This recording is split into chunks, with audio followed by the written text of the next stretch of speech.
Have you ever walked into a room and felt an invisible wall rise between you and others, as if, without a word, respect was already slipping through your fingers? It's a painful truth, but sometimes we are our own worst enemies. Our habits, small, unnoticed and ingrained, can silently erode the way people see us. As the Stoics taught, character is destiny. Marcus Aurelius once said, "Waste no more time arguing about what a good man should be one." Yet many of us unknowingly adopt behaviors that push others away, making them question our strength, reliability or integrity. Today on Stoic Lens, we're uncovering 6 subtle but destructive habits that can make people lose respect for you instantly. These sides, just harm your reputation. They weaken your inner discipline and self-respect. But here's the good news. Awareness is the first step to mastery. By the end of this video, you'll not only recognize these toxic habits, but also learn how to replace them with stronger, more stoic principles. Are you ready to take control of the way the world sees you, starting from within? Let's begin. 1. Gossiping. Waste no more time arguing about what a good man should be one. Marcus Aurelius. Gossip may seem harmless, just casual talk, a way to connect. But in reality, it's a quiet assassin of respect. The moment you speak about someone behind their back, you send a signal, not just about them, but about yourself.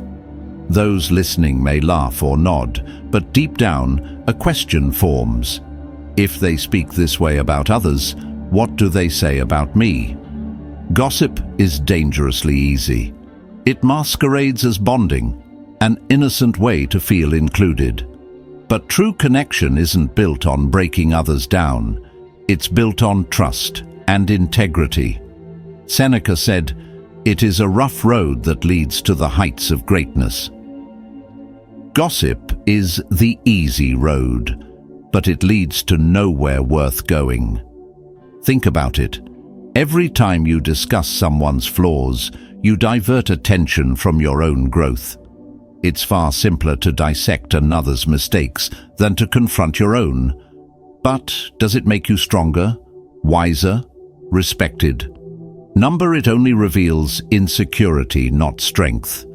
The impact of gossip stretches further than you think. It damages not only the person being talked about, but also the one doing the talking. Over time, people stop confiding in you. Friendships become shallow, colleagues keep their distance, and you may wonder why certain relationships never deepen. The truth? They don't trust you. Not because they dislike you, but because they fear that their words and struggles will become your next topic of conversation. And in today's world, where every word can be recorded, shared and magnified, gossip carries heavier consequences than ever. A careless remark can spread like wildfire, damaging not just personal relationships, but even careers. A single moment of indulgence can have lasting effects. So ask yourself, is it worth it? Is it worth trading your integrity for a fleeting moment of relevance? The Stoics would say no. Epictetus reminded us, "We have 2 ears and 1 mouth so that we can listen twice as much as we speak." There is strength in restraint. The next time gossip arises, challenge yourself. Instead of engaging, redirect the conversation. Say, "I'd rather not talk about them when they're not here to speak for themselves," or simply steer the discussion towards something meaningful. People will notice. They may not say it aloud, but their respect for you will grow. The man who refuses to gossip is the man others trust, admire, and turn to, not for drama, but for wisdom. And that kind of reputation, it's built not by words, but by action. So the question is, who do you want to be? The person others respect for their integrity, or the one they avoid because they fear what you might say behind their back. The choice is yours, and it shapes your character more than you realize. 2. Being passive-aggressive. Passive aggression is one of the most destructive habits, yet many people don't even realize they have it. It's the cold, "I'm fine," when you're clearly upset. The sarcastic comment instead of an honest response. The silent treatment when you're hurt, but unwilling to talk. At first, it might seem like a way to avoid direct confrontation, but in reality, it's one of the fastest ways to lose respect. Passive-aggressive behavior creates confusion, frustration, and emotional distance. People can sense when you're upset, but when you refuse to communicate openly, you leave them in the dark. Instead of fostering understanding, you create tension. Instead of solving problems, you let them fester. Epictetus wisely said, "It is not what happens to you, but how you react to it that matters." When you respond to difficulties with indirect hostility rather than clarity, you hurt not just others, but yourself.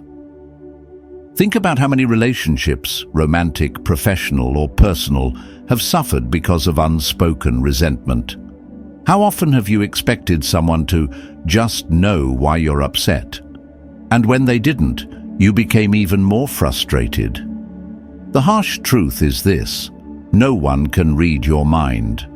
Expecting people to decode your emotions rather than expressing them clearly is unfair to both you and them. Let's take an example. Imagine a man named John who constantly felt unappreciated by his partner. Instead of telling her how he felt, he would give her the cold shoulder, make snarky remarks, or sigh dramatically, hoping she'd figure it out. Over time, his behavior created so much emotional distance that she started avoiding deep conversations altogether. By the time John realized his passive aggression was pushing her away, it was almost too late. Now, ask yourself, how many of my relationships have been affected by this habit? Have people distanced themselves from me because they found it exhausting to guess what I'm really thinking? The more you avoid direct communication, the more you teach people that they can't trust you, to be honest. And when trust erodes, so does respect.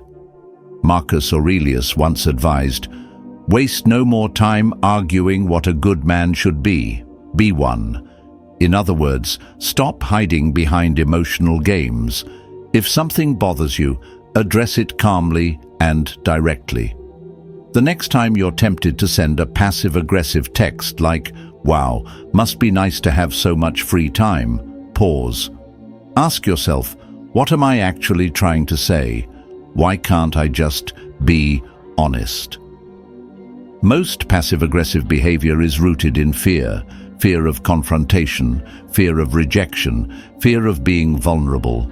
But avoiding direct communication doesn't prevent conflict. It only delays and magnifies it. In truth, healthy conflict strengthens relationships. When handled with honesty and respect, difficult conversations build trust and understanding. This principle applies to the workplace as well. If a colleague fails to pull their weight, dropping hints or sending passive-aggressive emails won't fix the problem. A mature, respected leader addresses issues directly. No one trusts or admires a person who plays mind games or avoids difficult discussions. Respect is earned by those who communicate with clarity and confidence. So, what would change in your life if you replaced passive aggression with honest communication? The answer is simple. People would trust you more. They would respect you more. You would earn a reputation as someone who is emotionally mature, strong, and capable of handling life's challenges without resorting to silent resentment. Epictetus said, "It is impossible for a man to learn what he thinks he already knows." If you continue justifying passive-aggressive behavior, you'll never grow beyond it. You'll believe you're avoiding drama when in reality you're creating more of it. The next time you feel the urge to make a sarcastic remark, give someone the cold shoulder or drop passive hints, take a deep breath. Ask yourself, what am I really trying to achieve? Could this be resolved with an open, honest conversation? Almost always, the answer is yes. By replacing passive aggression with directness and clarity, you will not only strengthen your relationships, but also gain a deeper sense of self-respect. And at the end of the day, isn't that what we all seek? To be respected, not for the games we play, but for the strength and honesty we embody. 3. Never taking responsibility. Few things destroy respect faster than refusing to take responsibility. We've all met people who always have an excuse, blaming co-workers, bad luck, or circumstances beyond their control. Maybe at times you've caught yourself doing the same. But here's the truth. When you constantly shift the blame, you send a clear message.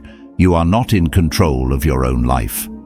Epictetus said, "It's not what happens to you, but how you react to it that matters." Life will challenge you, but how you respond, whether by owning your actions or making excuses, defines your character. Blaming others may offer temporary relief, but it ultimately weakens you. It makes you dependent on external factors rather than your own ability to adapt and grow. Think of Michael Jordan, one of the greatest athletes of all time.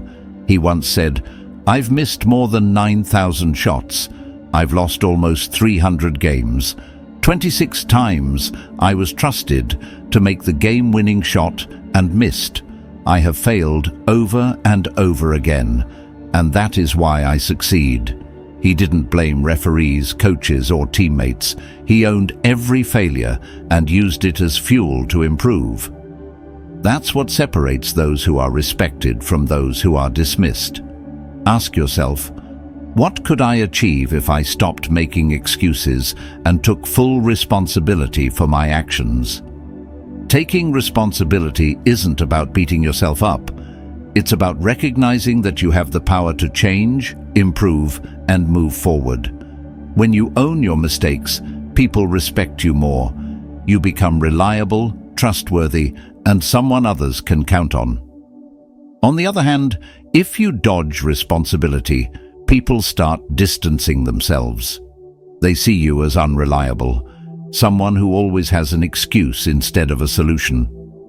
In today's world, where so many avoid accountability, those who take ownership stand out. They rise higher, earn more trust, and gain more opportunities. Seneca said, "It is not because things are difficult that we do not dare.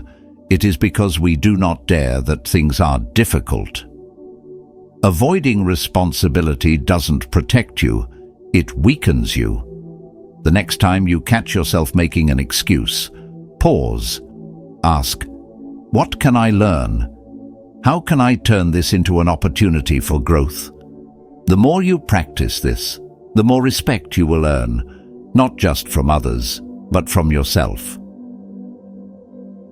4. Lack of basic hygiene.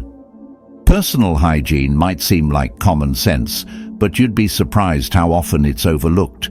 And nothing makes people lose respect for you faster than poor hygiene. Whether it's unkempt hair, wrinkled clothes, or body odor that turns heads for the wrong reasons, neglecting your appearance sends a silent but powerful message. I don't care about myself or about others. Marcus Aurelius once said, "The soul becomes dyed with the color of its thoughts." In many ways, how you present yourself physically is a reflection of your mindset. If you neglect basic hygiene, it suggests a deeper lack of discipline, an area of your life where you've let things slip. Stoicism teaches that self-respect is built through small, daily habits, and hygiene is one of the simplest but most telling indicators of self-discipline. First impressions matter more than ever. Before you even speak, people make judgments based on your appearance. If you walk into a meeting looking disheveled or smelling unpleasant, it doesn't matter how intelligent or capable you are. People will be too distracted to take you seriously. It's not vanity, it's human nature. We are wired to respect those who carry themselves with care and presence. But hygiene isn't just about how others see you. It's about how you see yourself. When you neglect it, you unconsciously reinforce feelings of laziness, low self-worth, or even depression. On the other hand, maintaining hygiene is an act of control, a simple but powerful way to remind yourself that you dictate how you show up in the world. Marcus Aurelius advised, "You have power over your mind, not outside events. Realize this, and you will find strength." Even in tough times, you can control how you present yourself. And let's be honest, good hygiene isn't a monumental task. Shower regularly, brush your teeth, wear clean clothes, and groom yourself.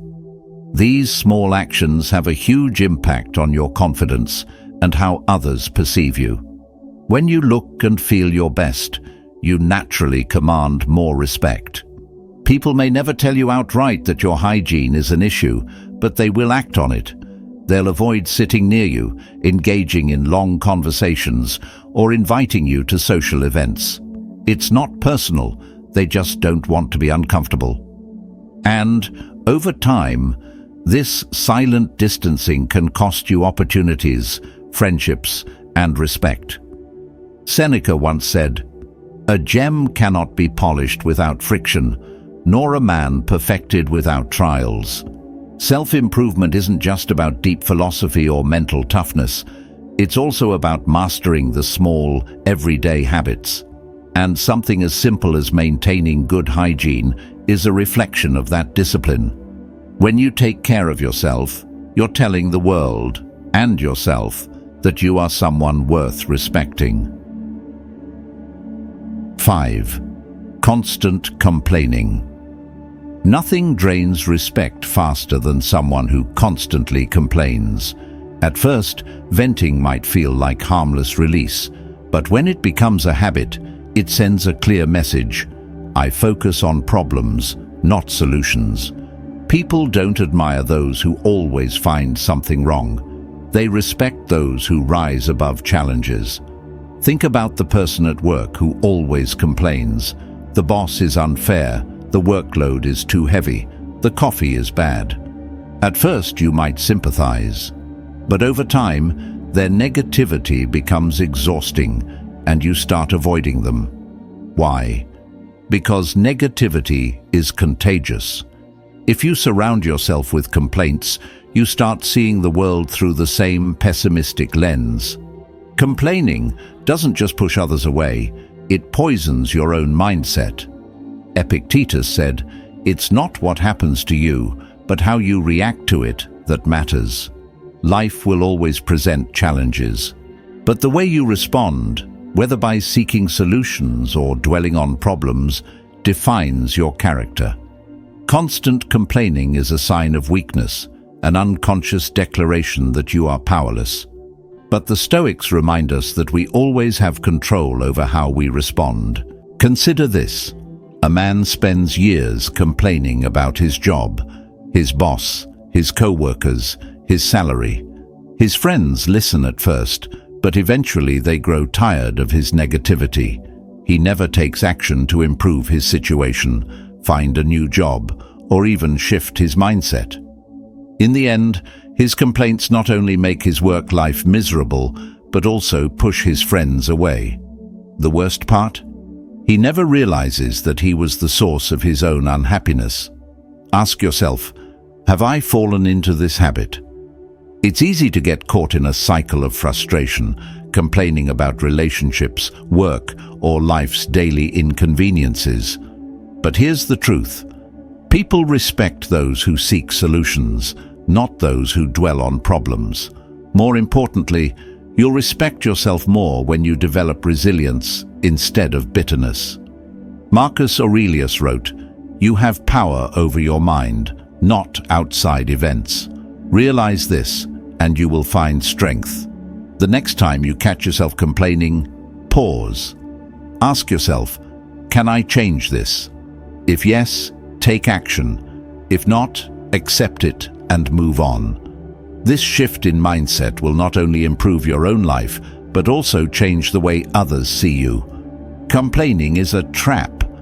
It doesn't solve problems, it doesn't bring happiness, and it certainly doesn't earn respect. What does? Facing challenges with calm, strength, and wisdom. Instead of being the person who brings negativity into a room, be the one who brings solutions, perspective, and resilience.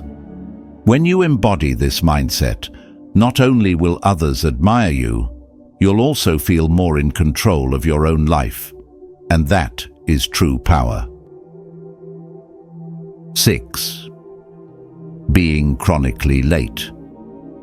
It might seem like a small habit, but chronic lateness speaks volumes about who you are. When you're consistently late, whether for work, social events, or casual meetups, you send an unspoken message: my time is more valuable than yours. It may not be intentional, but that's how people perceive it, and over time, it erodes their respect for you. Seneca once said, "It is not that we have a short time to live, but that we waste a lot of it." Being late is a form of wasting time, not just your own, but also that of others. Even if you have a great excuse, habitual lateness signals that you're unreliable. People start adjusting their expectations, assuming you won't be on time. And that's not the kind of reputation you want. Think of how different it feels when someone always shows up on time.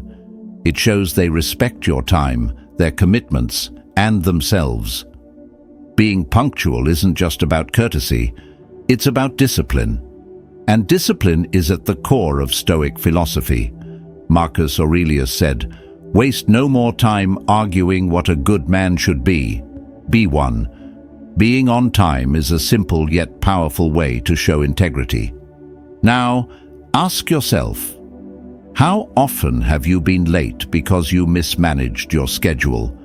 How many times has rushing out the door caused unnecessary stress? Chronic lateness doesn't just inconvenience others, it creates anxiety for you. Always being behind schedule puts you in a state of constant catch-up, making your entire day feel chaotic. Why put yourself through that? Why not take control of your time instead of letting it control you? There's a story about a CEO who was never late, not once. One day, at a high-level meeting, some attendees showed up late. The CEO simply stood up and said, "Time is the most valuable resource we have. If you can't respect that, you can't be part of this team." Then he walked out. The latecomers quickly realized how costly their lack of discipline had been. Punctuality is more than just a habit. It's a statement about your character. If you find yourself constantly running late, take a step back and ask why. Are you overcommitting, failing to plan, underestimating travel time? Once you identify the root cause, you can fix it. Being on time isn't about setting your alarm earlier. It's about shifting your mindset. You may have heard the saying, "Early is on time is late. Late is unacceptable." This perspective can transform the way you approach time. Instead of treating punctuality as a burden, see it as a sign of self-respect and discipline. People notice when you're reliable. They trust you more, they respect you more, and when you respect other people's time, they, in turn, respect yours. Epictetus wisely said, "Know first who you are, and then adorn yourself accordingly." If you see yourself as someone worthy of respect, you must act in a way that commands it. And few things command respect as effortlessly as showing up on time. Before we wrap up, I want to challenge you to take these lessons beyond just words. Apply them. Whether it's taking full responsibility for your actions, cutting out gossip, or showing up on time with intention, every small change shapes the person you become. Respect isn't demanded, it's earned through daily choices. Which habit will you tackle first? Share your thoughts in the comments. I'd love to hear your journey. And if this video gave you something to think about, don't forget to like and subscribe, not just for more content, but as a commitment to your own growth. Remember, self-mastery is a lifelong pursuit, not a destination. Every step forward, no matter how small, brings you closer to the person you aspire to be. Stay strong, stay disciplined, and I'll see you in the next video, where we'll dive even deeper into the mindset that leads to true respect and resilience.